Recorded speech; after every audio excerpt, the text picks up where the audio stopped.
Welcome to Detailing with Mark. Today I'm going to share with you 5 supercharging tips provided by none other than Tesla themselves. In a recent software update, if you go to the charging screen towards the bottom, there's a little tooltip. You click on the tooltip and you see this little pop-up menu with 5 supercharging tips. Some are very obvious, some maybe not so obvious. If you own a Tesla or you're thinking of buying a Tesla, I think these things are important to know. Let's break them down and go through them. Number 1, find the fastest supercharger. So there are superchargers all over the country, some crazy fast, some barely adequate. You want to find the fastest one you can, obviously. So how do you do that? Here's a screen grab from my Model 3 I just took. What you do is you press the right button on the steering wheel to activate voice commands and just say find supercharger. And you'll come up with a menu like you see here. Your car will basically say, here's all the superchargers in the area. You want to filter by 3 lightning bolts, which means the fastest ones. It'll only show you ones that are 150 kilowatts, I believe, and up. That's what you want if you can get it. So step 1, do a supercharger search and make sure you filter. It's kind of fiddly.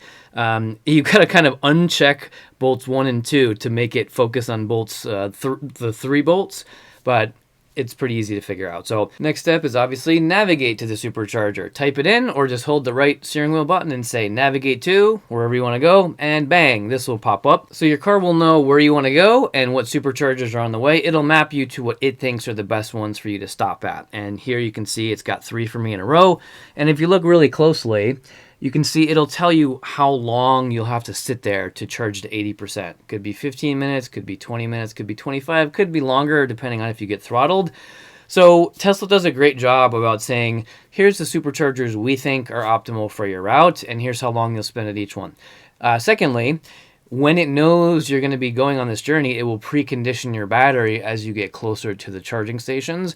That will enable faster charging. So you always want to use nav if you're heading to a supercharger, so it will precondition the battery for you. But also so you can use Tesla's intelligent kind of mapping and routing to say, hey, what are the superchargers I should go to? How long will I be at each one? So you know what you're getting into. Tip number 3, arrive with 20% battery or less. So you never want to go below 20% if you can help it. It could damage your battery. And you get the best charging speeds from 20% to 80%. Realistically, you probably know this if you're a Tesla owner like me. When you plug it in at 20%, you get blazing speeds. Whatever the max capacity is on the charger, you'll get it, and it's awesome.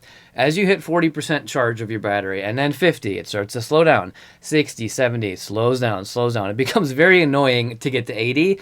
So, and then prior to 20% again, could damage your battery. So try to arrive with 20%, and all the supercharging stops you just saw Tesla route me to, that's what it's attempting to do, is get me there with about 20% and fill me to 80% and then send me on my way. So again, arriving with 20% battery charge will give you the fastest speeds. It's up to you how long you want to wait as the speeds start to throttle as your battery fills up. Totally up to you, but arrive with 20%, you'll at least have super fast charging for 5-10 minutes. Tip number 4, leave space between cars. I actually did not know this one, although it's obvious as I think about it. Neighboring stalls may share power. So if you're sandwiched in between several Teslas, you're all drawing off the same circuit most likely, and it's kind of like having cable internet on your block or cul-de-sac. You're all using the same pipe to get to the internet.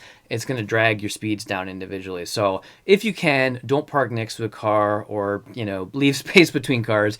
That's not always possible. Some of these charging stations are really tiny and really crowded, but if you can, try to not park next to someone on either side, and theoretically, according to Tesla, you'll get faster charging speed. So I'm going to try this one. And then lastly, move your car after charging. Tesla supposedly will hit you with idle fees. It's never happened to me because usually I'm at the charger for so long, I just want to get the hell out of there. So the last thing I'm going to do is hang around longer than I have to. As soon as I'm topped up, bam, I am out of there in a flash. But if you hang around for several minutes after, supposedly Tesla will charge you idle fees. It's probably not that much, but good idea to at least unplug, even if you're going to still keep your car sitting there. So there you have it. I hope those tips were helpful. I wish you many great road trips and fast chargers and as little time sitting at the charging stations as possible. Hopefully these 5 tips will help get you on your way as efficiently as possible.